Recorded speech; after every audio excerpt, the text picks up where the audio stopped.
കോഴിക്കോട് കല്ലൂത്താൻ കടവിൽ നിർമ്മിച്ച new Palayam vegetable and fruits market complex ഈ മാസം 3-ാം വാരത്തോടെ പ്രവർത്തനം ആരംഭിക്കുമെന്ന് deputy mayor CP Musafir Ahmed.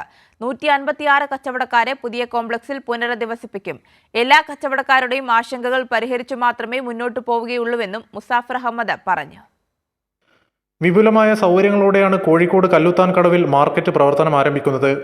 നിലവിൽ പാളയം പച്ചക്കറി മാർക്കറ്റിൽ വലിയ തിരക്കാണ് അനുഭവപ്പെടുന്നത്. സ്ഥലപരിമിതി മൂലവും ചരക്കിറക്കാൻ വരുന്ന ലോറികളും കാരണം രൂക്ഷമായ ഗതാഗതക്കുരുക്കാണ് ഈ മേഖലയിൽ അനുഭവപ്പെടുന്നത്.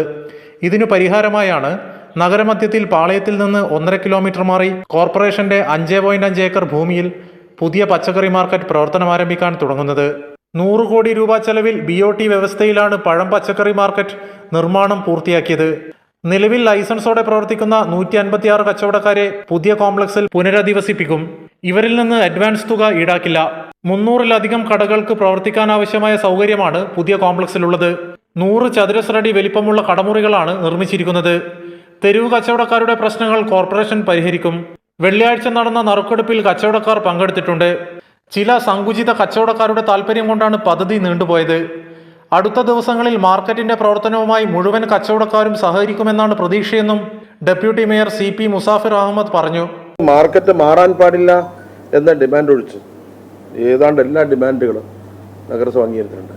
മാർക്കറ്റ് മാറാൻ പാടില്ല എന്ന ഡിമാൻഡ് ബഹുമാനപ്പെട്ട മേയർക്കോ എനിക്കോ കൗൺസിലിനോ എടുക്കാൻ കഴിയില്ല എന്ന് മാധ്യമ സുഹൃത്തുക്കൾക്ക് അറിയാം.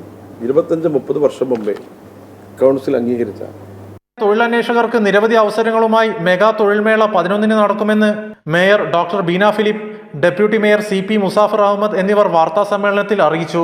കൈരളി ന്യൂസ്, കോഴിക്കോട്.